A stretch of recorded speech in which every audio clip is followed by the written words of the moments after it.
5 বছর ধরে বন্ধ থাকা একটা ইউটিউব চ্যানেল আদতে কি চালু করা আবার সম্ভব? নাকি নতুন চ্যানেল খোলা সবথেকে বেশি? সবাইকে বন্ধুরা, আপনারা আপনাদের মোবাইল স্ক্রিনে এখন বর্তমানে যে ভিডিওটা এখন দেখতে পাচ্ছেন, যে চ্যানেলেই ভিডিওটা দেখতে পাচ্ছেন, সেই চ্যানেলটা কিন্তু সম্পূর্ণরূপে কিন্তু একটা ডেড চ্যানেল। এই চ্যানেলটা 5 বছর আগে কিন্তু ভিডিও লাস্ট আপলোড করা হয়েছিল। তারপরে কিন্তু এই চ্যানেলে আর কোনো রকম কোনো ভিডিও আপলোড করা হয়নি। অর্থাৎ এই চ্যানেলটা কিন্তু সম্পূর্ণরূপে ইউটিউবের কাছে একটি ডেড চ্যানেল। আর আপনি যদি আপনাদের 5 বছর হোক অথবা 2 বছর হোক অথবা 3 বছর হোক, যে কোনো পুরনো ইউটিউব চ্যানেলটাকে আপনারা যদি পুনরায় আবার চালু করতে চান, তাহলে অবশ্যই কিন্তু এই 3টি কাজ আপনাদেরকে কিন্তু করতে হবে। এই 3টি কাজ না করলে আপনাদের চ্যানেলটা, এই যে ইনঅ্যাক্টিভ বা ডেড চ্যানেলটাকে, সেটা কখনোর জন্য প্রথম যে কাজটা বলবো, নাম্বার 1 যে কাজটা আপনাদেরকে করতে বলবো, সেটা হচ্ছে চ্যানেলের অডিয়েন্স রিটেনশনকে বাড়াতে হবে।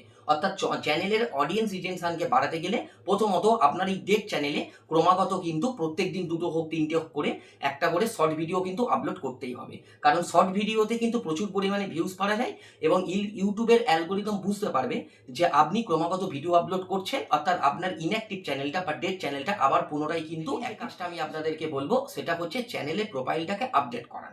অর্থাৎ চ্যানেলের প্রোফাইল আপডেট বলতে বোঝায় যে আপনার চ্যানেলে যে লোগো রয়েছে বা যে ব্যানারটা রয়েছে, সেই লোগো বা ব্যানারটাকে আপডেট করুন। কারণ 2026-এ আমরা কম বেশি সবাই জানি যে এখন এআই প্রযুক্তি হয়ে গেছে। তো সেই জায়গা থেকে দাঁড়িয়ে আপনি আপনার চ্যানেলে অনেক পুরনো ভিডিও, অনেক ফটোস হ্যানা ত্যানা আপলোড করেছিলেন। কিন্তু সেই চ্যানেলটাকে যথাযথভাবে এখন বর্তমানে 2026 এসে দাঁড়িয়ে আপনার চ্যানেলটাকে যদি আবার ডেট চ্যানেলটাকে যদি আপনি আবার প্রপারলি ভাবে আবার অ্যাক্টিভেশন করতে চান, সেক্ষেত্রে কিন্তু আপনাকে কিন্তু প্রোফাইলটাকে আপডেট করতেই হবে। অর্থাৎ মেনলি কিন্তু আপনার চ্যানেলের লোগো। থার্ডলি যে কাজটা আপনাদেরকে বলবো, সেটা হচ্ছে আপনার চ্যানেলের কিন্তু এসইওটাকে আপডেট করাতে হবে। অর্থাৎ 2026 সালে এসে দাঁড়িয়ে আপনার চ্যানেলে এসইওটাকে যদি না আপনি আপডেট করেন, আপনার ওই ডেড চ্যানেলটা ডেডই থাকবে, কখনোর জন্য আর অ্যাক্টিভ কিন্তু হবে না। এসইও মানে কি বুঝি?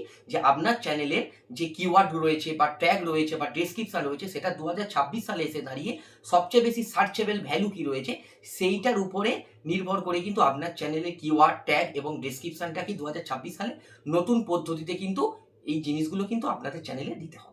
আর আপনারা দেখছেন অল বাংলা 360 ইউটিউব চ্যানেল। আর অবশ্যই ভিডিওটা ভালো লাগলে চ্যানেলটিকে একটু সাবস্ক্রাইব করে দেবেন আর ভিডিওতে একটি লাইক।